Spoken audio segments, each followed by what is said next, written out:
अंचलनामा में आप सभी का स्वागत है। मैं हूं शक्ति प्रकाश श्रीवास्तव। बिना लड़े गठबंधनों ने गंवाई सीटें। बिहार में इन दिनों विधानसभा चुनाव की प्रक्रिया अपने अंतिम चरण में है। सभी सियासी दल अपने अपने गठबंधन के तहत अपने चुनाव क्षेत्रों में नामांकन कर रहे हैं, लेकिन दो ऐसे चुनाव क्षेत्र हैं जहां प्रमुख दोनों ही गठबंधनों के प्रत्याशी बिना चुनाव लड़े ही चुनाव से बाहर हो गए हैं। ऐसा उनके प्रत्याशियों द्वारा नामांकन पत्रों में मिली त्रुटियों की वजह से हुआ है। इनमें एक सीट पर जहां राष्ट्रीय जनतांत्रिक गठबंधन यानी एनडीए ने बगैर लड़े अपनी सीट गंवा दी है, तो वहीं दूसरी ओर आईएनडीआईए गठबंधन ने भी अपनी एक गलती के चलते एक सीट पर बिना चुनाव लड़े मैदान से बाहर हो गई है।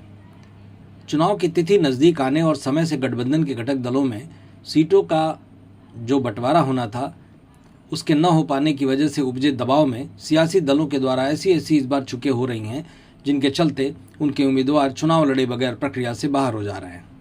मढ़ौरा विधानसभा सीट से सीमा सिंह को, जो कि लोक जनशक्ति पार्टी रामविलास से अपने प्रत्याशी थीं, उन्हें उनके नामांकन पत्र में त्रुटि के चलते उनका नामांकन निरस्त हो गया है, लिहाजा वो बगैर चुनाव लड़े ही हार गई हैं।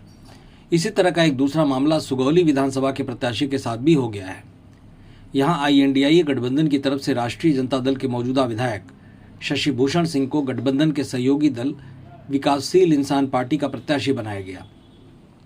चूंकि उनकी विकासशील इंसान पार्टी चुनाव आयोग में निबंधित नहीं है, लिहाजा ऐसी पार्टी के प्रत्याशी को नामांकन के समय 10 प्रस्तावकों के साथ जाना होता है। लेकिन शशिभूषण सिंह चूंकि अपने को राजद प्रत्याशी मानकर मात्र एक प्रस्तावक के साथ जाकर नामांकन कर दिए थे, लिहाजा जब जांच हुई तो प्रस्तावकों की संख्या पूरी नहीं होने के आधार पर उनका नामांकन रद्द कर दिया गया। लिहाजा सीमा सिंह की ही तरह वो भी बिना चुनाव लड़े चुनावी प्रक्रिया से बाहर हो गए। सुगौली सीट पर राजद के एक बागी उम्मीदवार ओम प्रकाश चौधरी ने अपना नामांकन किया था, लेकिन उनका नामांकन भी रद्द हो गया है।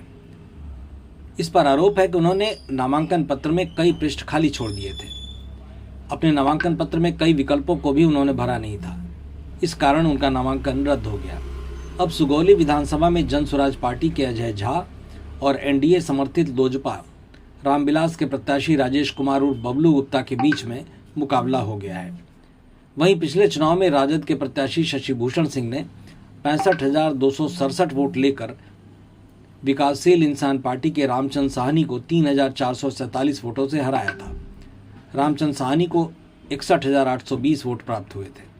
यहां पर वोटों के आंकड़े के लिहाज से शशिभूषण सिंह के जीत की संभावना इस बार सर्वाधिक थी, लेकिन उनकी एक गलती ने उनके परिणाम पर पानी फेर दिया। इस तरह बिहार में दोनों ही गठबंधनों को एक एक सीट का नुकसान अभी तक हो गया है। मतलब की बात में आज बस इतना ही। कल फिर मुलाकात होगी इसी समय, इसी चैनल पर। तब तक के लिए नमस्कार।